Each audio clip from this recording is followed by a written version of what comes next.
हम गए थे जी मेले पर। कमालिया में लगा हुआ था जी फतेहपुर का मेला, और वहाँ पे ये वाली गेम थी जो बड़ी इंटरेस्टिंग थी।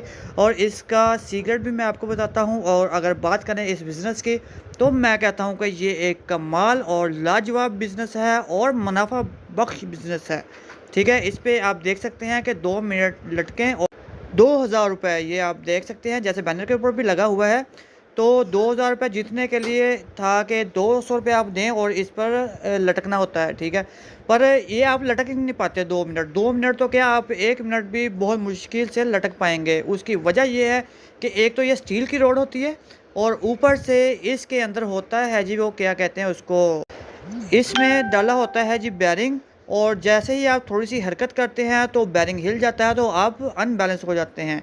और यही इस गेम की बहुत बड़ी ट्रिक है जिसे आम इंसान समझ नहीं पाता और 200 रुपया लगा के बैठ जाता है। ये देख सकते हैं आप, ये लड़का जो है 1 मिनट भी बड़ी मुश्किल से इस पर टिक पाया है, और उसके बाद इसने बड़ी तरले मिन्नतें की हैं और धड़म से गिर गया है। वीडियो को लाइक और चैनल को सब्सक्राइब करना हरगिज़ मत भूलिए।